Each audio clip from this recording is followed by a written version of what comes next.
Hallelujah. सो सानू उस खूह दे लागे होना, क्योंकि बाइबल एक कहावत भी है ना कि प्यासा खूह दे कोल जांदा है, खूह प्यासे कोल नहीं आंदा। सो सानू अपनियां जरूरतां, यीशु सानू स्पिरिचुअली ही नहीं ब्लैस करदा। बाइबल च लिखा नवें आयतनामे च, beloved I pray that you prosper in everything, your health prosper and as your soul prosper. कि मेरे हे प्यारिओ, मैं चाਹੁੰਦਾ ਆ कि तुसी आशीष पाओ, तुसी ਵਧੋ, तुसी फुल्लो, जिस तरह तुहाडी आत्मा, तुहाडी सोल जिहड़ी आ ਉਹ प्रॉस्पर है। सो असी प्रॉस्पैरिटी कित्थों लेनी है, तरक्की कित्थों मिलनी है, उन्नति कित्थों मिलनी है? सानू साडी जरूरत दी चीज़ अपनी रोजाना दी जिंदगी नूं चलाउण दे लई कित्थों मिलना है सारा कुछ? ਉਹ ਖੂਹ यीशु, ਜਿਹਦੇ ਚੋਂ जो तुहानू चाहिदा आ ਕੱਢ ਲਓ।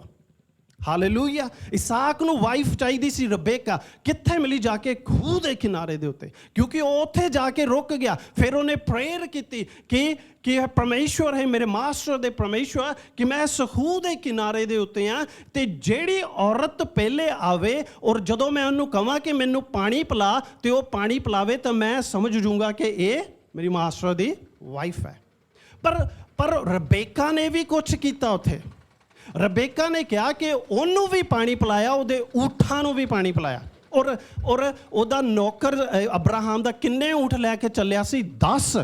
ਅਤੇ ਜੇ ਤੁਸੀਂ ਦੇਖੋ ਜਿਹੜਾ ਊਂਠ ਹੁੰਦਾ ਉਹਨੂੰ ਰੇਗਿਸਤਾਨ ਦਾ ਜਹਾਜ਼ ਕਿਹਾ ਜਾਂਦਾ, ਮਤਲਬ ਕਿ ਉਹ ਵਾਟਰ ਆਪਣੇ ਅੰਦਰ ਸਟੋਰ ਕਰਕੇ ਰੱਖਦਾ। ਸੋ ਇੱਕ ਟਾਈਮ ਦੇ ਵਿੱਚ ਜੇ ਅਸੀਂ ਸਮਝੀਏ ਕਿ ਉਹ ਕਿੰਨਾ ਪਾਣੀ ਪੀ ਲੈਂਦਾ ਹੋਊਗਾ, 25 ਤੋਂ 30 ਲੀਟਰ ਪਾਣੀ ਉਹ ਪੀ ਜਾਂਦਾ।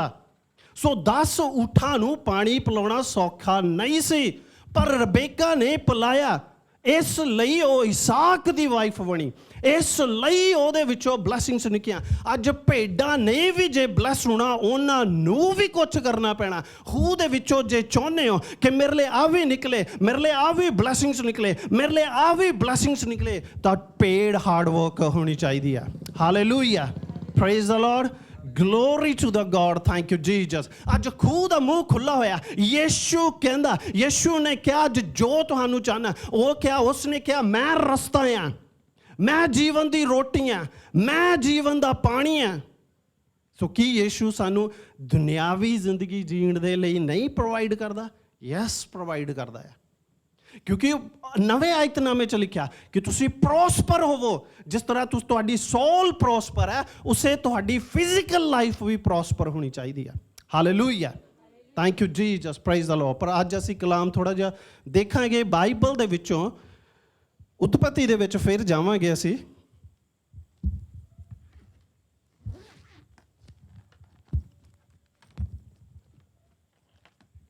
ਕੱਢੋ ਮੇਰੇ ਨਾਲ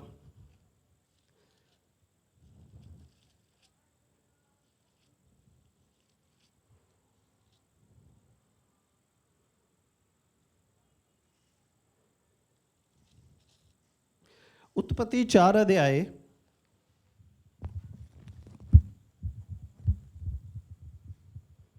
ਉਹਦੀ ਪਹਿਲੀ ਆਇਤ ਤੋਂ ਪੜਾਂਗੇ। ਹੈ ਬਾਈਬਲ ਕਿਸੇ ਕੋ ਪੜ੍ਹਿਓ ਪਲੀਜ਼। ਤਦ ਆਦਮੀ ਨੇ ਆਪਣੀ ਧੀਮੀ ਹਵਾਮ ਨਾਲ ਸੰਗ ਕੀਤਾ ਅਤੇ ਉਹ ਗਰਭਣੀ ਹੋਈ ਅਤੇ ਕਾਇਨ ਨੂੰ ਜਾਣੀ, ਤਾਂ ਉਹਨੇ ਆਖਿਆ ਕਿ ਮੈਂ ਇੱਕ ਮਨੁੱਖ ਯਹੋਵਾ ਕੋਲ ਪ੍ਰਾਪਤ ਕੀਤਾ। ਫਿਰ ਉਹ ਉਸ ਦੇ ਭਰਾ ਹਾਬਲ ਨੂੰ ਜਣੀ ਅਰ ਹਾਬਲ ਇੱਜੜਾਂ ਦਾ ਪਾਲੀ ਸੀ ਅਤੇ ਕਾਇਲ ਜ਼ਮੀਨ ਦਾ ਹਾਲੀ ਸੀ। ਕੁਝ ਦਿਨਾਂ ਦੇ ਮਗਰੋਂ ਇਉਂ ਹੋਇਆ ਕਿ ਕਾਇਲ ਜ਼ਮੀਨ ਦੇ ਫਲ ਤੋਂ ਯਹੋਵਾ ਦੀ ਪੇਟ ਲਈ ਕੁਝ ਲੈ ਆਇਆ। ਹਾਬਲ ਵੀ ਇੱਜੜ ਦੇ ਫਲੋਕਿਆਂ ਅਰ ਉਹਦੀ ਚਰਬੀ ਤੋਂ ਕੁਝ ਲੈ ਆਇਆ, ਅਤੇ ਯਹੋਵਾ ਨੇ ਹਾਬਲ ਨੂੰ ਅਰ ਉਹਦੀ ਭੇਟ ਨੂੰ ਪਸੰਦ ਕੀਤਾ, ਪਰ ਕਾਇਨ ਅਰ ਉਹਦੀ ਭੇਟ ਨੂੰ ਪਸੰਦ ਨਾ ਕੀਤਾ। Hallelujah, hallelujah. ਖੁਦਾ ਦੇ ਕਲਾਮ ਤੇ ਪੜ੍ਹੇ ਸੁਣ ਜਾਣ ਤੇ ਬਰਕਤ ਬਖਸ਼ੇ, ਆਮੀਨ। ਅੱਜ ਅਸੀਂ ਜੋ ਕਲਾਮ ਦੇ ਵਿੱਚੋਂ ਸਿੱਖਾਂਗੇ, ਜੋ ਵਚਨ 'ਚੋਂ ਦੇਖਾਂਗੇ ਕਿ ਹਰ ਇੱਕ ਕੋਈ ਚਾਹੁੰਦਾ ਆ, ਹਰ ਇੱਕ ਕੋਈ ਦੀ ਇਹ ਇੱਛਾ ਹੁੰਦੀ ਆ ਕਿ ਉਹ ਪਰਮੇਸ਼ਵਰ ਦੇ ਘਰ ਦੇ ਵਿੱਚ ਬੈਸਟ ਚੀਜ਼ ਲੈ ਕੇ ਜਾਵੇ, ਬੈਸਟ ਗਿਫਟ ਲੈ ਕੇ ਜਾਵੇ। ਪਰ ਅੱਜ ਅਸੀਂ ਸਿੱਖਾਂਗੇ ਕਿ ਪਰਮੇਸ਼ਵਰ ਨੂੰ ਕੀ ਮਨ ਭਾਉਣਾ ਆ, ਪਰਮੇਸ਼ਵਰ ਕਿਹੜਾ ਬੈਸਟ ਗਿਫਟ ਸਾਡੇ ਕੋਲੋਂ ਚਾਹੁੰਦਾ ਹੈ, ਪਰਮੇਸ਼ਵਰ ਕੀ ਚਾਹੁੰਦਾ ਆ ਕਿ ਅਸੀਂ ਉਹਦੇ ਲਈ ਕਰੀਏ। ਕੀ ਪਰਮੇਸ਼ਵਰ ਪੈਸੇ ਨਾਲ ਖੁਸ਼ ਹੁੰਦਾ ਜਾਂ ਪਰਮੇਸ਼ਵਰ ਹੋਰ ਕਿਸੇ ਚੀਜ਼ਾਂ ਨਾਲ ਖੁਸ਼ ਹੁੰਦਾ? ਅੱਜ ਅਸੀਂ ਬਾਈਬਲ 'ਚੋਂ ਦੇਖਾਂਗੇ। ਜਦੋਂ ਉਤਪਤੀ ਦਾ ਇਹ ਚੌਥਾ ਅਧਿਆਇ ਹੈ, ਪਹਿਲੇ ਅਧਿਆਇ ਦੇ ਵਿੱਚ ਅਸੀਂ ਜਾਣਦੇ ਹਾਂ ਕ੍ਰੀਏਸ਼ਨ ਹੋਈ, ਸੈਕਿੰਡ ਅਧਿਆਇ 'ਚ ਵੀ ਕ੍ਰੀਏਸ਼ਨ ਚੱਲਦੀ ਪਈ ਹੈ, ਤੀਸਰੇ ਅਧਿਆਇ 'ਚ ਪਾਪ ਹੁੰਦਾ, ਚੌਥੇ ਅਧਿਆਇ ਦੇ ਵਿੱਚ ਜਦੋਂ ਆਦਮ ਦੇ ਘਰ ਸੰਤਾਨ ਪੈਦਾ ਹੁੰਦੀ, ਪਹਿਲਾ ਕੀ ਨਾਂ ਸੀ? ਕੇਨ ਤੇ ਹਾਬਲ। ਠੀਕ ਹੈ, ਅੱਜ ਪਿਕਚਰ ਆਪਾਂ ਇੱਕ ਡਿਸਕ੍ਰਾਈਬ ਕਰਨੀ, ਆਪਾਂ ਪਿਕਚਰ ਬਣਾਉਣੀ ਹੈ ਇੱਕ। ਬਾਈਬਲ 'ਚ ਕੀ ਲਿਖਿਆ ਆ ਕਿ ਆਦਮ ਦੇ 2 ਪੁੱਤਰ ਹੋਏ ਔਰ ਇੱਕ ਦਾ ਨਾਂ ਕੀ ਸੀ? ਕੇਨ ਤੇ ਇੱਕ ਦਾ ਨਾਂ ਹਾਬਲ। ਹੁਣ ਉਹ ਜਦੋਂ ਵੱਡੇ ਹੋਏ ਤੇ ਉਹ ਆਪਣੇ ਆਪਣੇ ਕੰਮਾਂ ਤੇ ਲੱਗ ਗਏ, ਕੰਮ ਕਰਦੇ ਸੀਗੇ। ਇੱਕ ਕੀ ਕਰਦਾ ਸੀ? ਇੱਕ ਅਜਾੜੀ ਸੀਗਾ, ਮਤਲਬ ਕਿ ਭੇਡਾਂ ਨੂੰ ਚਰਾਉਣ ਵਾਲਾ ਸੀ, ਤੇ ਦੂਜਾ ਕੀ ਸੀਗਾ? ਮਤਲਬ ਮਿੱਟੀ 'ਚ ਕੰਮ ਕਰਨ ਵਾਲਾ, ਖੇਤਾਂ 'ਚ ਕੰਮ ਕਰਨ ਵਾਲਾ ਸੀ। ਔਰ ਜੋ ਉਹਨਾਂ ਨੂੰ ਸਿਖਾਇਆ ਗਿਆ ਸੀ ਔਰ ਸਿਖਾਇਆ ਸੀ ਕਿ ਆਪਣਾ ਜਦੋਂ ਅਸੀਂ ਮਤਲਬ ਆਪਾਂ ਵੀ ਆਪਣਾ ਦਸਵੰਧ ਲੈ ਕੇ ਆਉਂਦੇ ਹਾਂ ਨਾ ਪਰਮੇਸ਼ਵਰ ਦੇ ਅੱਗੇ, ਔਰ ਉਹਨਾਂ ਨੂੰ ਵੀ ਸਿਖਾਇਆ ਗਿਆ ਸੀ ਕਿ ਤੁਸੀਂ ਆਪਣਾ ਦਸਵੰਧ ਲੈ ਕੇ ਜੋ ਆਪਣਾ ਤੁਹਾਡੀ ਪ੍ਰੋਡਕਸ਼ਨ ਹੋਈ ਹੈ ਉਹਨੂੰ ਲੈ ਕੇ ਖੁਦਾ ਦੇ ਘਰ ਦੇ ਵਿੱਚ ਜਾਣਾ। ਔਰ ਉਸੇ ਤਰ੍ਹਾਂ ਕੇਨ ਵੀ ਲੈ ਕੇ ਆਇਆ ਔਰ ਹਾਬਲ ਵੀ ਲੈ ਕੇ ਆਇਆ, ਔਰ ਇੱਕ ਦੀ ਕੁਰਬਾਨੀ ਕਬੂਲ ਹੋ ਜਾਂਦੀ ਔਰ ਇੱਕ ਦੀ ਕੁਰਬਾਨੀ ਕਬੂਲ ਨਹੀਂ ਹੁੰਦੀ। ਬਾਈਬਲ 'ਚ ਲਿਖਿਆ ਆ, ਪਰ ਇਹ ਕਦੀ ਸੋਚੋ ਕਿ ਇਹਦਾ ਕਿਉਂ ਹੋਇਆ? ਹਜੇ ਉਤਪਤੀ ਸਟਾਰਟ ਹੋਈ ਹੈ, ਹਜੇ ਕੋਈ ਲਾਅ ਨਹੀਂ ਆਏ, ਹਜੇ ਕੋਈ ਕਾਨੂੰਨ ਨਹੀਂ ਆਇਆ, ਹਜੇ ਪਰਮੇਸ਼ਵਰ ਨੇ ਕੁਝ ਦੱਸਿਆ ਨਹੀਂ ਹੈ, ਹਜੇ 10 ਹੁਕਮ ਨਹੀਂ ਆਏ, ਪਰ ਇੱਕ ਦੀ ਕੁਰਬਾਨੀ ਕਬੂਲ ਹੁੰਦੀ ਪਈ ਹੈ, ਦੂਜੇ ਦੀ ਕੁਰਬਾਨੀ ਕਿਉਂ ਨਹੀਂ ਕਬੂਲ ਹੁੰਦੀ ਪਈ ਹੈਗੀ? ਕਿਉਂ ਨਹੀਂ ਕਬੂਲ ਹੁੰਦੀ ਪਈ ਹੈਗੀ? ਅੱਜ ਵੀ ਕਿਸੇ ਨੂੰ ਪਰਮੇਸ਼ਵਰ ਆਪਣੀ ਰੂਹ ਦਾ ਇੰਨਾ ਮਸਾ ਦਿੰਦਾ ਪਿਆ ਕਿ ਪਰਮੇਸ਼ਵਰ ਅੱਜ ਉਹਨੂੰ ਇਸਤੇਮਾਲ ਕਰਦਾ ਪਿਆ ਆ, ਔਰ ਕਿਸੇ ਦੀ ਬੁੱਧੀ ਬੰਦ ਹੋਈ ਪਈ ਹੈ। ਕਿਉਂ? ਸਭ ਕੁਝ ਮੈਂ ਹਮੇਸ਼ਾ ਕਹਿੰਦਾ ਆ, ਜੇ ਪ੍ਰੋਬਲਮ ਹੈ ਤੇ ਪ੍ਰੋਬਲਮ ਦਾ ਸੋਲੂਸ਼ਨ ਕਿੱਥੇ ਆ? ਉਤਪਤੀ ਦੇ ਵਿੱਚ, ਕਿਉਂਕਿ ਜਿੱਥੋਂ ਸਟਾਰਟਿੰਗ ਹੋਈ, ਜੈਨੇਸਿਸ। ਸੋ ਬਾਈਬਲ ਸਾਨੂੰ ਕਲੀਅਰਲੀ ਦਿਖਾਉਂਦੀ ਆ। ਫਿਰ ਅਸੀਂ ਬਾਈਬਲ 'ਚੋਂ ਪੜ੍ਹਾਂਗੇ, ਪਿੱਛੇ ਜਾਵਾਂਗੇ, ਤੀਸਰੇ ਅਧਿਆਇ ਦੇ ਵਿੱਚ ਜਾਵਾਂਗੇ। ਜਦੋਂ ਪਾਪ ਹੋ ਜਾਂਦਾ, ਜਦੋਂ ਆਦਮ ਤੇ ਹਵਾ ਉਸ ਫਲ ਨੂੰ ਜੋ ਪਰਮੇਸ਼ਵਰ ਨੇ ਮਨਾ ਕੀਤਾ ਸੀ ਖਾਣ ਨੂੰ, ਉਹ ਖਾ ਲੈਂਦੇ, ਫਿਰ ਉਸ ਤੋਂ ਬਾਅਦ ਕੀ ਹੁੰਦਾ? ਪੜ੍ਹਾਂਗੇ ਆਪਾਂ ਤੀਸਰਾ ਅਧਿਆਇ, ਉਹਦੀ 16 ਆਇਤ ਤੋਂ ਪੜ੍ਹਾਂਗੇ। ਉਸਨੇ ਤੀਵੀ ਨੂੰ ਆਖਿਆ ਕਿ ਮੈਂ ਤੇਰੇ ਗਰਭ ਦੀ ਪੀੜ ਬਹੁਤ ਵਧਾਵਾਂਗਾ, ਪੀੜ ਨਾਲ ਤੂੰ ਬੱਚੇ ਜਣੇਗੀ ਅਤੇ ਤੇਰੇ ਪਤੀ ਵੱਲ ਤੇਰੀ ਚਾਹ ਹੋਵੇਗੀ ਅਤੇ ਉਹ ਤੇਰੇ ਉੱਤੇ ਹੁਕਮ ਚਲਾਵੇਗਾ। ਫਿਰ ਉਸਨੇ ਆਦਮੀ ਨੂੰ ਆਖਿਆ ਕਿ ਇਸ ਲਈ ਕਿ ਤੂੰ ਆਪਣੀ ਤੀਵੀਂ ਦੀ ਗੱਲ ਸੁਣੇ ਅਤੇ ਉਸ ਦੇ ਬ੍ਰਿਸ਼ ਦੇ ਖੱਦਾਂ ਜਿਸ ਦੇ ਵਿਖੇ ਮੈਂ ਤੈਨੂੰ ਹੁਕਮ ਦਿੱਤਾ ਸੀ, ਭਾਈ ਉਸ ਤੋਂ ਨਾ ਖਾਈ। ਸੋ ਜ਼ਮੀਨ ਤੇਰੇ ਕਾਰਨ ਸਗਪਤ ਹੋਈ, ਤੂੰ ਆਪਣੇ ਜੀਵਨ ਦੇ ਸਾਰੇ ਦਿਨ ਉਸ ਤੋਂ ਦੁੱਖਾਂ ਨਾਲ ਖਾਵੇਂਗਾ। ਉਹ ਕੰਡੇ ਅਰ ਕੰਡਿਆਲੇ ਅਤੇ ਤੇਰੇ ਲਈ ਉਕਾਵੇਗੀ ਅਤੇ ਤੂੰ ਪੈਲੀ ਦਾ ਸਾਗ ਪੱਤ ਲਾਵੇਂਗਾ। ਹਾਲੇਲੂਇਆ। ਇੱਥੇ ਕੀ ਹੋਇਆ? ਪਰਮੇਸ਼ਵਰ ਨੇ ਬਾਈਬਲ 'ਚ ਲਿਖਿਆ ਆ ਕਿ ਇਨਸਾਨ ਨਿਰਾ ਰੋਟੀ ਨਾਲ ਨਹੀਂ, ਪਰ ਇੱਕ ਵਚਨ ਨਾਲ ਜੋ ਪਰਮੇਸ਼ਵਰ ਦੇ ਮੁਖ 'ਚੋਂ ਨਿਕਲਦਾ ਜੀਵਿਤ ਰਹਿੰਦਾ ਆ। ਸੋ ਪਰਮੇਸ਼ਵਰ ਨੇ ਜਦੋਂ ਆਦਮ ਤੇ ਹਵਾ ਨੇ ਗੁਨਾਹ ਕੀਤਾ ਔਰ ਉਹਨਾਂ ਦੀ ਸੰਤਾਨ ਪੈਦਾ ਹੁੰਦੀ, ਕਿਉਂਕਿ ਗੁਨਾਹ ਹੋਇਆ ਆ, ਤੇ ਉਹ ਸੰਤਾਨ ਕਿੱਥੇ ਸੀ? ਗੁਨਾਹ ਦੇ ਵਿੱਚ ਸੀਗੀ। ਕਿਉਂਕਿ ਜਦੋਂ ਬੀਜ ਉਹ ਹੁਣ ਵਰਕ ਕਰ ਰਿਹਾ ਸੀਗਾ, ਜਦੋਂ ਉਹ ਸ਼ੈਤਾਨ ਵਰਕ ਕਰ ਰਿਹਾ ਸੀਗਾ, ਤੇ ਫਿਰ ਕੀ ਹੋਇਆ ਕਿ ਪਰਮੇਸ਼ਵਰ ਨੇ ਉਹਨਾਂ ਨੂੰ ਸ਼ਰਾਪਿਤ ਕੀਤਾ। 3 ਜਣਿਆਂ ਨੂੰ ਉੱਥੇ ਸ਼ਰਾਪਿਤ ਕੀਤਾ, ਸ਼ੈਤਾਨ ਨੂੰ ਵੀ ਸ਼ਰਾਪਿਤ ਕੀਤਾ, ਔਰ ਉਹਨੂੰ ਕਿਹਾ ਕਿ ਅੱਜ ਤੋਂ ਤੂੰ ਢਿੱਡ ਦੇ ਭਾਰ ਚੱਲੇਗਾ। ਫਿਰ ਔਰਤ ਨੂੰ ਵੀ ਕਰਸ ਦਿੱਤਾ ਔਰ ਆਦਮੀ ਨੂੰ ਵੀ ਕਰਸ ਦਿੱਤਾ। ਆਦਮੀ ਨੂੰ ਕੀ ਕਿਹਾ ਕਿ ਤੇਰੇ ਕਰਕੇ, ਕਿਉਂਕਿ ਤੂੰ ਉਹ ਫਲ ਖਾਦਾ ਆ, ਇਹ ਜ਼ਮੀਨ ਜਿਹੜੀ ਆ ਇਹ ਸ਼ਰਾਪਿਤ ਹੋਈ ਪਈ ਆ। ਇਹ ਤੇਰੇ ਲਈ, ਤੂੰ ਇਹਦੇ ਵਿੱਚ ਆਪਣਾ ਪਸੀਨਾ ਬਹਾਏਗਾ, ਤੂੰ ਮਿਹਨਤ ਕਰੇਗਾ, ਤੂੰ ਆਪਣੀ ਹੱਡ ਤੋੜੇਗਾ, ਪਰ ਇਹ ਤੇਰੇ ਲਈ ਕੀ ਹੋ ਜਾਏਗੀ? ਝਾੜੀਆਂ। ਤੇਰੇ ਲਈ ਕੀ ਉਗਾਏਗੀ, ਕੰਡੇ ਉਗਾਏਗੀ। ਇੱਥੇ ਕੀ ਆ, ਕੇਨ ਤੇ ਹਾਬਲ ਕੀ ਕਰਦੇ ਆ, ਇੱਕ ਜਣਾ। ਜਦੋਂ ਬਾਈਬਲ 'ਚ ਲਿਖਿਆ ਆ ਕਿ ਸ਼ਾਮ ਦੇ ਵੇਲੇ ਹੀ ਪਰਮੇਸ਼ਵਰ ਆਦਮ ਨੂੰ ਮਿਲਣ ਦੇ ਲਈ ਅਦਨ ਦੇ ਬਾਗ ਦੇ ਵਿੱਚ ਆਉਂਦਾ ਸੀਗਾ। ਜਦੋਂ ਅਦਨ ਦੇ ਬਾਗ ਦੇ ਵਿੱਚ ਆਉਂਦਾ ਸੀ, ਕੀ ਉਹ ਕਿਹੜੀਆਂ ਗੱਲਾਂ ਕਰਦਾ ਸੀ ਉਹਨਾਂ ਨਾਲ ਆਣ ਕੇ? ਉਹ ਉਹਨਾਂ ਨੂੰ ਸਿਖਾਉਂਦਾ ਹੁੰਦਾ ਸੀ। ਪਰਮੇਸ਼ਵਰ ਆਪ ਆਦਮ ਨੂੰ ਸਿਖਾਉਂਦਾ ਸੀ, ਉਹਨੂੰ ਗਿਵਿੰਗ ਸਿਖਾਉਂਦਾ ਹੁੰਦਾ ਸੀ ਕਿ ਬੈਸਟ ਗਿਵਿੰਗ ਕੀ ਹੈ। ਉਹਨੂੰ ਪਰਮੇਸ਼ਵਰ ਨੇ ਕਿਹਾ, ਇਹ ਅਦਨ ਦੇ ਬਾਗ ਦੇ ਵਿੱਚ ਉਹਨੇ ਹਰ ਇੱਕ ਦਰਖਤ ਲਗਾਇਆ, ਉਹਨੂੰ ਕਿਹਾ ਕਿ ਤੂੰ ਇਹਦੀ ਕੇਅਰ ਕਰ, ਇਹਦੇ ਫਲਾਂ ਨੂੰ ਖਾ ਔਰ ਇਹਨਾਂ ਦੀ ਕੇਅਰ ਕਰ, ਔਰ ਇਹਦੇ ਵਿੱਚੋਂ ਜੋ ਫਲ ਆ, ਜੋ 10ਵਾਂ ਹਿੱਸਾ ਆ, ਉਹ ਲੈ ਕੇ ਆ। ਉਹ ਪਰਮੇਸ਼ਵਰ ਨੇ ਆਦਮ ਨੂੰ ਸਿਖਾਇਆ ਸੀ, ਔਰ ਉਹੀ ਗੱਲ ਆਦਮ ਨੇ ਆਪਣੇ ਪੁੱਤਰਾਂ ਨੂੰ ਸਿਖਾਈ ਸੀ, ਕਿਉਂਕਿ ਇੱਕ ਜਾਣੇ ਦੀ ਜਿਹੜੀ ਸੈਕਰੀਫਾਈਸ ਹੈ, ਕੁਰਬਾਨੀ, ਉਹ ਕਬੂਲ ਹੁੰਦੀ ਆ। ਇਹ ਕੀ ਦੱਸਦੀ ਹੈ ਕਿ ਇਹ ਗੱਲ ਜੋ ਪਰਮੇਸ਼ਵਰ ਤੋਂ ਪਾਸ ਆਊਟ ਹੋਈ ਕਿਹਦੇ ਕੋਲ? ਆਦਮ ਦੇ ਕੋਲ। ਔਰ ਆਦਮ ਤੋਂ ਕਿਹਨੂੰ ਪਾਸ ਆਊਟ? ਅੱਜ ਵੀ ਅਸੀਂ ਆਪਣੇ ਬੱਚਿਆਂ ਨੂੰ ਸਿਖਾਉਂਦੇ ਕਿ ਨਹੀਂ ਸਿਖਾਉਂਦੇ ਹੈਗੇ? ਉਹਨਾਂ ਨੂੰ ਪਰਮੇਸ਼ਵਰ, ਜੇ ਅਸੀਂ ਪਰਮੇਸ਼ਵਰ ਨਾਲ ਚੱਲਦੇ ਹਾਂ, ਅਸੀਂ ਪਰਮੇਸ਼ਵਰ ਦੇ ਨਾਲ ਸਹੀ ਹੈ, ਅਸੀਂ ਆਪਣੇ ਬੱਚਿਆਂ ਨੂੰ ਸਿਖਾਉਂਦੇ ਕਿ ਨਹੀਂ ਸਿਖਾਉਂਦੇ? ਉਸੇ ਤਰ੍ਹਾਂ ਪਰਮੇਸ਼ਵਰ ਨੇ ਆਦਮ ਨੂੰ ਸਿਖਾਇਆ, ਆਦਮ ਨੇ ਅੱਗੇ ਆਪਣੇ ਦੋਨੇ ਪੁੱਤਰਾਂ ਨੂੰ ਸਿਖਾਇਆ। ਪਰ ਇੱਕ ਪੁੱਤਰ ਆਲਸੀ ਸੀਗਾ, ਇੱਕ ਪੁੱਤਰ ਨੇ ਆਪਣੇ ਪਿਤਾ ਦੀਆਂ ਗੱਲਾਂ ਤੇ ਧਿਆਨ ਨਹੀਂ ਲਾਇਆ। ਕਹਾਵਤਾਂ 'ਚ ਕੀ ਲਿਖਿਆ? ਹੇ ਮੇਰੇ ਪੁੱਤਰ, ਮੇਰੀਆਂ ਗੱਲਾਂ ਤੇ ਧਿਆਨ ਦੇ, ਜੋ ਮੈਂ ਕਹਿਣਾ ਆ ਉਹਨੂੰ ਸੁਣ, ਉਹ ਤੇਰੀ ਲਾਈਫ ਹੈ, ਉਹ ਤੇਰੀ ਜ਼ਿੰਦਗੀ ਹੈ। ਪਰ ਕੇਨ ਨੇ ਉਸ ਗੱਲਾਂ ਨੂੰ ਹੌਲੇ ਜੇ ਲੈ ਲਿਆ, ਉਸਨੇ ਉਹਨਾਂ ਗੱਲਾਂ ਨੂੰ ਧਿਆਨ ਨਹੀਂ ਦਿੱਤਾ ਕਿ ਮੇਰਾ ਪਿਤਾ ਮੈਨੂੰ ਕੀ ਸਿਖਾਉਂਦਾ ਪਿਆ ਆ। ਪਰ ਜਿਹੜਾ ਏਬਲ ਸੀਗਾ, ਉਹ ਕੀ ਲੈ ਕੇ ਆਇਆ ਕਿ ਉਹ ਮਾਸ ਦੇ ਵਿੱਚੋਂ, ਮਤਲਬ ਕਿ ਜੋ ਸ਼ੈਪਰਡ ਸੀਗਾ, ਭੇਡਾਂ ਨੂੰ ਚਰਾਉਣ ਵਾਲਾ ਸੀ, ਭੇਡ ਲੈ ਕੇ ਆਇਆ। ਕਿਉਂਕਿ ਬਾਈਬਲ 'ਚ ਕੀ ਲਿਖਿਆ ਆ ਕਿ ਮਰਦ ਦੇ ਕਰਕੇ, ਬੰਦੇ ਦੇ ਕਰਕੇ ਜਿਹੜੀ ਧਰਤੀ ਸੀ ਆਲਰੇਡੀ ਸ਼ਰਾਪਿਤ ਸੀਗੀ, ਔਰ ਸ਼ਰਾਪਿਤ ਚੀਜ਼ ਦੇ ਵਿੱਚੋਂ ਜਿਹੜਾ ਕੇਨ ਸੀਗਾ ਸੈਕਰੀਫਾਈਸ ਲੈ ਕੇ ਜਾ ਰਿਹਾ ਸੀਗਾ, ਤਾਂ ਕਿੱਦਾਂ ਕਬੂਲ ਹੋ ਸਕਦੀ ਸੀਗੀ? ਹਾਲੇਲੂਇਆ। ਕਿਸ ਤਰ੍ਹਾਂ, ਜਿਸ ਨੂੰ ਪਰਮੇਸ਼ਵਰ ਨੇ ਆਲਰੇਡੀ ਪਹਿਲੇ ਸ਼ਰਾਪਿਤ ਕੀਤਾ ਹੋਇਆ ਆ, ਔਰ ਉਸ ਸ਼ਰਾਪ ਦੇ ਵਿੱਚੋਂ ਜਿਹੜਾ ਕੇਨ ਹੈ ਉਹ ਲੈ ਕੇ ਜਾ ਰਿਹਾ ਆ। ਪਰ ਪਰਮੇਸ਼ਵਰ ਨੇ ਮਾਸ ਨੂੰ ਨਹੀਂ ਸੀ ਸ਼ਰਾਪਿਤ ਕੀਤਾ ਹੋਇਆ। ਹਾਬਿਲ ਕਿਹਚੋਂ ਲੈ ਕੇ ਗਿਆ? ਮਾਸ ਲੈ ਕੇ ਗਿਆ।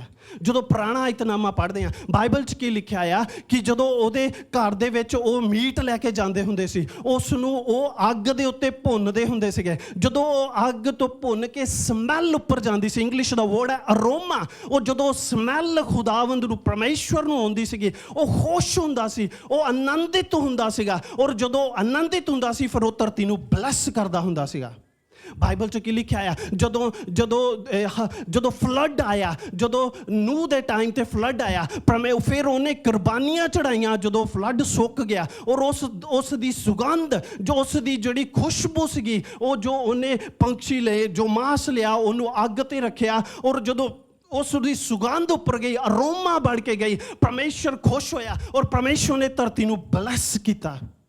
ਔਰ ਅੱਜ ਜਦ ਅਸੀਂ ਮਾਸ, ਅਸੀਂ ਜਿਸਮ, ਬੋਡੀ, ਜਦੋਂ ਅਸੀਂ ਹੋਲੀ ਸਪਿਰਿਟ ਨਾਲ ਭਰ ਕੇ, ਜਦੋਂ ਆਤਮਾ ਦੀ ਅੱਗ ਦੇ ਨਾਲ ਭਰ ਕੇ ਜਦੋਂ ਅਸੀਂ ਜਾਂਦੇ ਹਾਂ, ਜਦੋਂ ਉਸ ਦੀ ਸਮੈਲ ਪਰਮੇਸ਼ਵਰ ਤੱਕ ਪਹੁੰਚਦੀ ਆ, ਅਰੋਮਾ ਪਹੁੰਚਦਾ ਆ, ਤਾਂ ਖੁਦਾਵੰਦ ਸਾਨੂੰ ਬਲੈਸ ਕਰਦਾ ਆ, ਖੁਦਾਵੰਦ ਸਾਨੂੰ ਆਸ਼ੀਸ਼ਿਤ ਕਰਦਾ ਆ। ਹਾਲੇਲੂਇਆ। ਬਾਈਬਲ 'ਚ ਲਿਖਿਆ ਹੋਇਆ, ਜਦੋਂ ਅਸੀਂ ਪੜ੍ਹਦੇ ਹਾਂ 4 ਅਧਿਆਏ ਦੇ ਵਿੱਚ, ਉਹਨੇ ਕੇਨ ਨੂੰ ਕਿਹਾ, ਕਹਿੰਦਾ ਤੇਰਾ ਮੂੰਹ ਕਿਉਂ ਲਟਕਿਆ ਹੋਇਆ ਆ?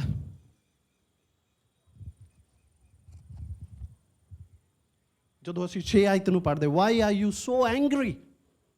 ਕਿਉਂਕਿ ਉਹਨੂੰ ਬੜਾ ਗੁੱਸਾ ਲੱਗਾ ਕਿ ਯਾਰ ਮੇਰੀ ਕੁਰਬਾਨੀ ਮੈਂ ਵੀ ਲੈ ਕੇ ਆਇਆ, ਮੇਰੀ ਕੁਰਬਾਨੀ ਕਬੂਲ ਨਹੀਂ ਹੋਈ, ਮੇਰੇ ਭਰਾ ਦੀ ਕੁਰਬਾਨੀ ਕਬੂਲ ਹੋ ਗਈ।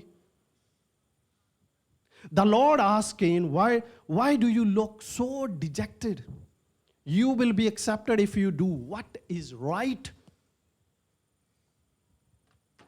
ਪਰਮੇਸ਼ਵਰ ਦਾ ਕਲਾਮ ਸਾਨੂੰ ਦੱਸਦਾ ਪਿਆ ਆ ਕਿ ਪਰਮੇਸ਼ਵਰ ਆਪ ਕਹਿ ਰਿਹਾ ਆ ਕਿ ਤੂੰ ਐਕਸੈਪਟਡ ਹੋਏਗਾ, ਤੇਰੀ ਕੁਰਬਾਨੀ ਐਕਸੈਪਟਡ ਹੋਏਗੀ ਜੇ ਤੂੰ ਰਾਈਟ ਕਰੇਗਾ। ਔਰ ਅੱਜ ਰਾਈਟ ਕੀ ਆ? ਖੁਦਾ ਦਾ ਕਲਾਮ। ਸਭ ਰੋਂਗ ਹੈ, ਉਸ ਤੋਂ ਇਲਾਵਾ ਸਭ ਰੋਂਗ ਹੈ। ਜਦੋਂ ਬਾਈਬਲ ਦੱਸਦੀ ਹੈ ਕਿ ਸਾਡੇ ਲਈ ਯਿਸੂ ਨੇ, ਇਜ਼ਰਾਈਲ ਦੇ ਵਿੱਚ ਇੱਕ ਰੀਤ ਹੁੰਦੀ ਸੀਗੀ, ਪੁਰਾਣੀ ਜਦੋਂ ਇਜ਼ਰਾਈਲ ਦੇ ਟਾਈਮ ਦੇ ਵਿੱਚ ਜਾਂਦੇ, ਐਸਤਰ ਦੀ ਕਿਤਾਬ ਦੇ ਵਿੱਚ ਲਿਖਿਆ ਕਿ ਇੱਕ ਰੀਤ ਹੁੰਦੀ ਸੀਗੀ ਕਿ ਜਦੋਂ ਟ੍ਰਾਂਜੈਕਸ਼ਨ ਹੁੰਦੀ ਸੀਗੀ, ਮਤਲਬ ਕਿ ਅਦਲਾ ਬਦਲੀ ਹੁੰਦੀ ਸੀ ਪੁਰਾਣੇ ਸਮੇਂ 'ਚ। ਅੱਜ ਤੱਕ ਕਰੰਸੀ ਚੱਲਦੀ ਹੈ ਨਾ, ਪੁਰਾਣੇ ਸਮੇਂ ਦੇ ਵਿੱਚ ਜਦੋਂ ਕੋਈ ਚੀਜ਼ ਖਰੀਦਣੀ ਹੁੰਦੀ ਸੀ ਤੇ ਵੇਚਣ ਵਾਲਾ ਤੇ ਖਰੀਦਣ ਵਾਲਾ ਆਪਣੇ ਸੈਂਡਲ ਟ੍ਰਾਂਸਫਰ ਕਰਦਾ ਹੁੰਦਾ ਸੀਗਾ। ਕੀ ਕਰਦਾ ਸੀਗਾ? ਸੈਂਡਲ, ਮਤਲਬ ਜੁੱਤੀਆਂ ਜਿਹਨੂੰ ਕਹਿ ਸਕਦਾ। ਵੇਚਣ ਵਾਲਾ ਖਰੀਦਣ ਵਾਲੇ ਨੂੰ ਦੇ ਦਿੰਦਾ ਸੀ ਆਪਣਾ ਸੈਂਡਲ, ਤੇ ਖਰੀਦਣ ਵਾਲਾ ਵੇਚਣ ਵਾਲੇ ਨੂੰ ਦੇ ਦਿੰਦਾ ਸੀਗਾ। ਕਿਉਂਕਿ ਇਹ ਲੀਗਲਾਈਜ਼, ਜਿੱਦਾਂ ਅੱਜ ਆਪਾਂ ਐਫੀਡੇਵਿਟ ਦਿੰਦੇ ਹਾਂ, ਉਦੋਂ ਫਿਰ ਇਹ ਲੀਗਲਾਈਜ਼ ਸਮਝਿਆ ਜਾਂਦਾ ਸੀ ਕਿ ਇਹ ਟ੍ਰਾਂਜੈਕਸ਼ਨ ਹੋਈ ਆ, ਕਿ ਕਰੂਸ ਦੇ ਉੱਤੇ ਟ੍ਰਾਂਜੈਕਸ਼ਨ ਨਹੀਂ ਹੋਈ। ਯਿਸੂ ਨੇ ਜੋ ਸਭ ਮੇਰਾ ਸੀ, ਯਿਸੂ ਨੇ ਜੋ ਸਭ ਤੁਹਾਡਾ ਸੀ, ਕਿ ਕਰੂਸ ਤੇ ਨਹੀਂ ਲਿਆ, ਕਿ ਕਰੂਸ ਉਸ ਦੀ ਨਿਸ਼ਾਨੀ ਨਹੀਂ ਹੈ। ਕਰੂਸ ਉਸ ਦੀ ਨਿਸ਼ਾਨੀ ਹੈ ਕਿ ਯਿਸੂ ਨੇ ਸਭ ਜੋ ਮੇਰਾ ਸੀ ਉਹ ਆਪਣੇ ਤੇ ਲੈ ਲਿਆ, ਔਰ ਜੋ ਮੇਰੀ ਧਰਤੀ ਕੰਢੇ ਝਾੜੀਆਂ ਉੱਗਦੀ ਪਈ ਸੀ ਉਸ ਨੇ ਗੁੰਦ ਕੇ ਆਪਣੇ ਸਿਰ ਤੇ ਉਸ ਦਾ ਤਾਜ ਬਣਾ ਲਿਆ। ਅੱਜ ਯਿਸੂ ਦੇ ਵਿੱਚ ਇਹ ਧਰਤੀ ਮੇਰੇ ਲਈ ਸ਼ਰਾਪਿਤ ਨਹੀਂ ਹੈ। ਅੱਜ ਯਿਸੂ ਦੇ ਵਿੱਚ ਇਹ ਧਰਤੀ ਮੇਰੇ ਲਈ, ਅੱਜ ਮੈਂ ਘੱਟ ਮਿਹਨਤ ਕਰਦਾ ਪਰ ਇਹ ਮੇਰੇ ਲਈ 100 ਗੁਣਾ ਫਲ ਪੈਦਾ ਕਰਨ ਵਾਲੀ ਹੈ। ਹਾਲੇਲੂਇਆ। ਇਹ ਮੇਰੇ ਲਈ ਝਾੜੀਆਂ ਉਗਾਉਣ ਵਾਲੀ ਨਹੀਂ ਹੈ। ਅੱਜ ਮੈਨੂੰ ਬਹੁਤੀ ਮਿਹਨਤ ਕਰਨ ਦੀ ਲੋੜ ਨਹੀਂ ਹੈ। ਅੱਜ ਦੁਨੀਆ ਦਾ ਲਾਅ ਹੈ ਕਿ ਮਿਹਨਤ ਕਰੋ ਤੇ ਅਮੀਰ ਹੋਵੋ। ਨੋ, ਮੈਂ ਨਹੀਂ ਮੰਨਦਾ ਇਹਨੂੰ। ਨੋ, ਕਿਉਂਕਿ ਕਲਾਮ ਦੱਸਦਾ ਆ, ਹਿਬਰੀਓ ਕੱਢੋ ਮੈਨਾਂ ਇਬਰਾਨੀਆਂ ਦੀ ਪੋਥੀ। Hallelujah, praise the Lord, glory to the God, thank you Jesus, praise the Lord.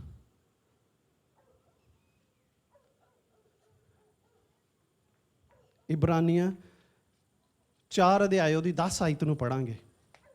ਹਿਬਰੂਜ਼ 4:10।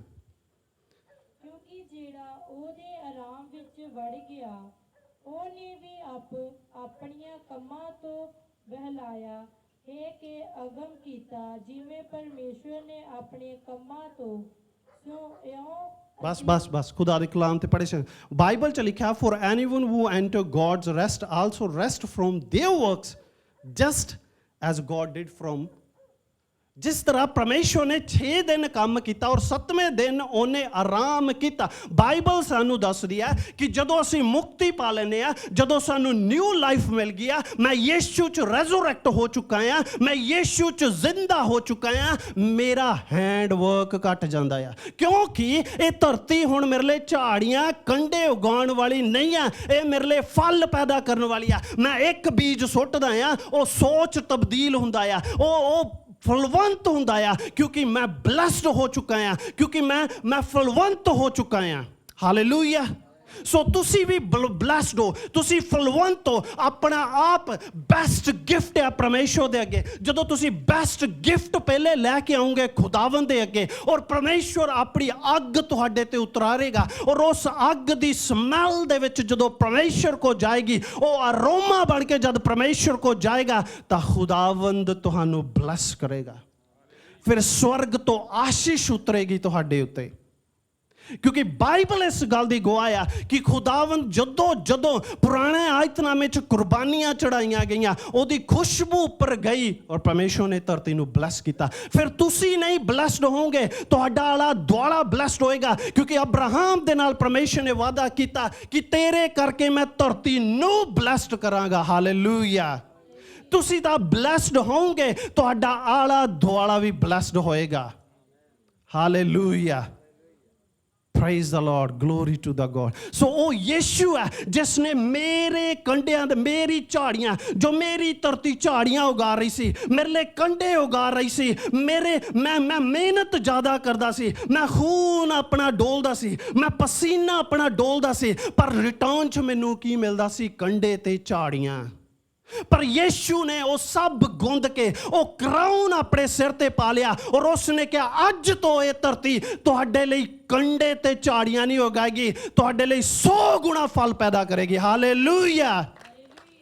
ਸੋ ਅਸੀਂ 100 ਗੁਣਾ ਫਲ ਵਾਲੀ ਧਰਤੀ ਹੈ। ਸੋ ਇਸ ਲਈ ਅਸੀਂ ਥੈਂਕਸ ਕਰਦੇ ਹਾਂ ਜੀਸਸ ਦਾ, ਇਸ ਲਈ ਅਸੀਂ ਧੰਨਵਾਦ ਕਰਦੇ ਹਾਂ ਯਿਸੂ ਦਾ ਕਿ ਉਸ ਨੇ ਮੈਨੂੰ ਬਲੈਸ ਕੀਤਾ ਹੈ, ਉਸ ਨੇ ਤੁਹਾਨੂੰ ਬਲੈਸ ਕੀਤਾ ਹੈ। Hallelujah. Praise the Lord. Glory to the God. ਅੱਜ ਆਪਣਾ ਬੈਸਟ ਗਿਫਟ ਉਹਦੇ ਅੱਗੇ ਲੈ ਕੇ ਆਓ। ਅੱਜ ਬੈਸਟ ਗਿਫਟ ਉਹਦੇ ਅੱਗੇ ਕੀ ਆ? ਮੇਰਾ ਆਪਣਾ ਆਪ। ਪਹਿਲਾਂ ਆਪਣਾ ਆਪ ਉਹਦੇ ਦਿਓ। ਜਿਸ ਤਰ੍ਹਾਂ ਹਾਬਿਲ ਨੇ ਦਿੱਤਾ। ਹਾਬਿਲ ਮੀਟ ਲੈ ਕੇ ਆਇਆ ਉਹਦੇ ਅੱਗੇ, ਕਿਉਂਕਿ ਮੀਟ ਜਦੋਂ ਅਸੀਂ ਤੀਸਰੇ ਅਧਿਆਇ 'ਚ ਪੜ੍ਹਦੇ, ਉਹ ਸ਼ਰਾਪਿਤ ਨਹੀਂ ਸੀ, ਧਰਤੀ ਸ਼ਰਾਪਿਤ ਸੀਗੀ। ਅਸੀਂ ਧਰਤੀ 'ਚੋਂ ਪਹਿਲੇ ਨਹੀਂ ਲੈ ਕੇ ਜਾਣਾ ਉਹਦੇ ਅੱਗੇ, ਕਿਉਂਕਿ ਜਦੋਂ ਮੈਂ ਬਲੈਸਡ ਹੋ ਜਾਊਂਗਾ ਤਾਂ ਮੇਰੀ ਇੱਕ ਚੀਜ਼ ਬਲੈਸਡ ਹੋ ਜਾਏਗੀ। ਕਿਉਂਕਿ ਬਾਈਬਲ 'ਚ ਕੀ ਲਿਖਿਆ? ਪਵਿੱਤਰ ਹਸਬੈਂਡ ਕਰਕੇ ਵਾਈਫ ਆਲਰੇਡੀ ਪਵਿੱਤਰ ਹੈ। ਜੇ ਫੈਮਿਲੀ 'ਚ ਇੱਕ ਜਣਾ ਪਵਿੱਤਰ ਹੈ ਤਾਂ ਵਾਈਫ ਆਲਰੇਡੀ ਪਵਿੱਤਰ ਹੈ। ਜਦੋਂ ਮੈਂ ਯੀਸ਼ੂ 'ਚ ਆ ਗਿਆ, ਮੇਰਾ ਹਸਬੈਂਡ ਆਲਰੇਡੀ ਪਵਿੱਤਰ ਹੈ ਅਤੇ ਮੈਂ ਆਟੋਮੈਟਿਕਲੀ ਪਵਿੱਤਰ ਹੋ ਗਿਆ।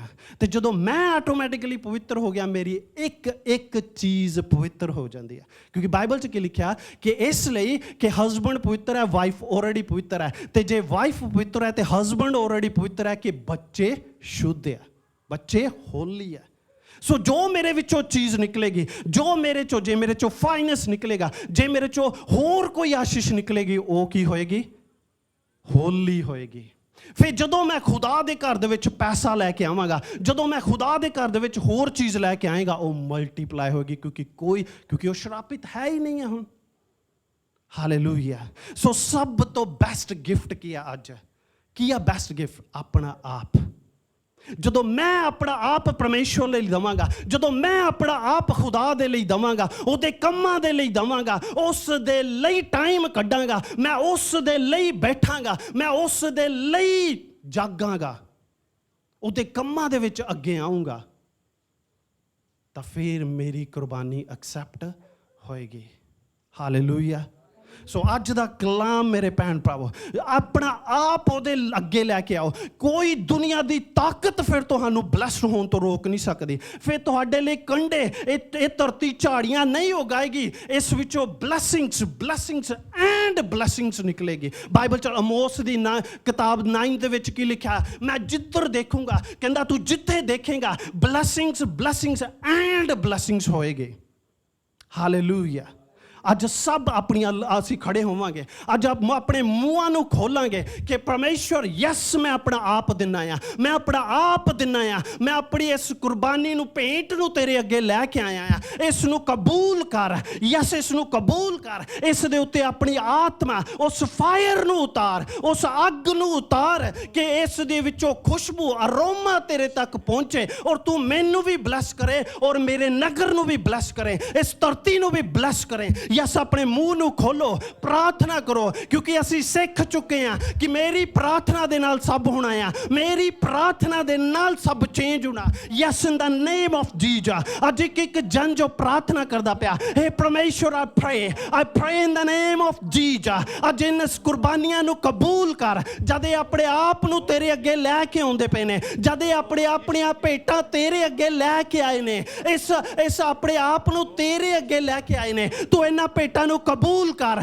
ਇਹਨਾਂ ਨੂੰ ਕਬੂਲ ਕਰ। ਮੇਰੇ ਪਰਮੇਸ਼ਰ, ਆਪਣੀ ਅੱਗ ਇਹਨਾਂ ਤੇ ਉਤਾਰ, ਇਹਨਾਂ ਦੀ ਆਪਣੀ ਅੱਗ ਇਹਨਾਂ ਤੇ ਉਤਾਰ, ਅਰੋਮਾ ਕਬੂਲ ਕਰ। ਮੇਰੇ ਪਰਮੇਸ਼ਰ, ਇਹਨਾਂ ਨੂੰ ਬਲੈਸ ਕਰ, ਹੁਣ ਇਹਨਾਂ ਦੇ ਘਰਾਂ ਨੂੰ ਬਲੈਸ ਕਰ, ਇਹਨਾਂ ਦੇ ਹਾਲਾਤਾਂ ਨੂੰ ਚੇਂਜ ਕਰ, ਇਹਨਾਂ ਦੇ ਆਲੇ ਦੁਆਲੇ ਨੂੰ ਬਲੈਸ ਕਰ, ਚੇਂਜ ਕਰ। ਇਹਨਾਂ ਭੇਡਾਂ ਨੂੰ ਹੀਲ ਕਰ, ਇਹਨਾਂ ਭੇਡਾਂ ਨੂੰ ਬਲੈਸ ਕਰ, ਇਹਨਾਂ ਭੇਡਾਂ ਨੂੰ ਹੋਰ ਉੱਚੀਆਂ ਚੱਕ। ਮੇਰੇ ਪਰਮੇਸ਼ਰ, ਇਹਨਾਂ ਦੇ ਕੰਮਾਂ ਕਾਰਾਂ ਨੂੰ ਖੋਲ, ਇਹਨਾਂ ਦੇ ਘਰਾਂ ਦੇ ਵਿੱਚ ਬੱਚਿਆਂ ਨੂੰ ਬਲੈਸ ਕਰ, ਇਹਨਾਂ ਦੇ ਰਸੋਈ ਭੰਡਾਰਾਂ ਨੂੰ ਆਸ਼ੀਸ਼ ਚ ਬਦਲ। ਹਾਲੇਲੂਇਆ।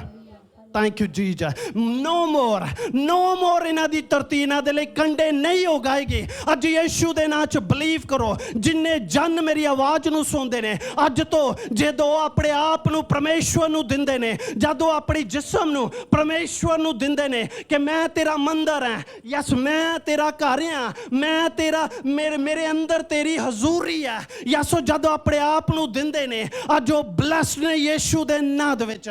ਅੱਜ ਯੀਸ਼ੂ ਦੇ ਨਾਂ ਦੇ ਵਿੱਚ ਉਹ ਤਰੱਕੀ ਪਾ ਚੁੱਕੇ ਨੇ। ਅੱਜ ਯੀਸ਼ੂ ਦੇ ਨਾਂ 'ਚ ਉਹਨਾਂ ਦੇ ਹਾਲਾਤ ਚੇਂਜ ਨੇ। ਉਹ ਇਕੱਲੇ ਆਪ ਹੀ ਬਲੈਸਡ ਨਹੀਂ ਹੈ, ਉਹਨਾਂ ਦੇ ਗੁਆਂਢੀ ਉਹਨਾਂ ਦੇ ਲਈ, ਉਹਨਾਂ ਦੇ ਕਰਕੇ ਬਲੈਸਡ ਹੈ, ਉਹਨਾਂ ਦੇ ਰਿਸ਼ਤੇਦਾਰ ਉਹਨਾਂ ਦੇ ਕਰਕੇ ਬਲੈਸਡ ਹੈ, ਉਹਨਾਂ ਦਾ ਉੱਠਣਾ ਬਲੈਸਡ ਹੈ, ਉਹਨਾਂ ਦਾ ਜਾਗਣਾ ਬਲੈਸਡ ਹੈ, ਉਹਨਾਂ ਦਾ ਹੱਥਾਂ ਦੇ ਕੰਮ ਬਲੈਸਡ ਹੈ ਯੀਸ਼ੂ ਦੇ ਨਾਂ 'ਚ। ਔਰ ਇਹ ਮੇਰੇ ਪਰਮੇਸ਼ਵਰ, ਮੈਂ ਉਸ ਅੱਗ ਨੂੰ ਇਹਨਾਂ ਤੇ ਮੰਗਦਾ ਹਾਂ। ਹਾਲੇਲੂਇਆ। ਮੇਰੇ ਖੁਦਾਵੰਦ, ਪ੍ਰਭੂ ਜੀ ਤੂੰ ਇਹਨਾਂ ਨੂੰ ਹੋਰ ਜ਼ਿਆਦਾ ਬਹੁਤਾਇਤ ਨਾਲ ਇਸਤੇਮਾਲ ਕਰ। ਜਦ ਇਹ ਆਪਣੇ ਆਪ ਨੂੰ ਤੇਰੇ ਅੱਗੇ ਲੈ ਕੇ ਆਇਆ, ਅੱਜ ਜਿਸ ਮੂੰਹ ਨੇ ਪ੍ਰਾਰਥਨਾ ਕੀਤੀ ਹੈ, ਜਿਸ ਨੇ ਤੇਰੇ ਅੱਗੇ ਇਸ ਕੁਰਬਾਨੀ ਨੂੰ ਚੜਾਇਆ ਆ ਪ੍ਰਭੂ, ਜਿਸ ਤਰ੍ਹਾਂ ਤੂੰ ਹਾਬਲ ਦੀ ਕੁਰਬਾਨੀ ਨੂੰ ਕਬੂਲ ਕੀਤਾ, ਇਸ ਕੁਰਬਾਨੀ ਨੂੰ ਵੀ ਅੱਜ ਕਬੂਲ ਕਰ। ਮੈਂ ਵਿਸ਼ਵਾਸ ਕਰਦਾ ਯਿਸੂ ਦੇ ਨਾਲ ਇਹ ਕੁਰਬਾਨੀ ਅੱਜ ਕਬੂਲ ਹੈ, in the name of Jesus. Hallelujah, hallelujah. Thank you Jesus, praise the Lord. God ਤੁਹਾਨੂੰ ਖੁਦਾਵੰਦ ਤੁਹਾਨੂੰ ਬਲੈਸ ਕਰੇ, ਆਸ਼ੀਸ਼ ਦੇਵੇ ਯਿਸੂ ਮਸੀਹ ਦੇ ਨਾਮ ਦੇ ਵਿੱਚ। Amen, amen, hallelujah. Thank you Jesus.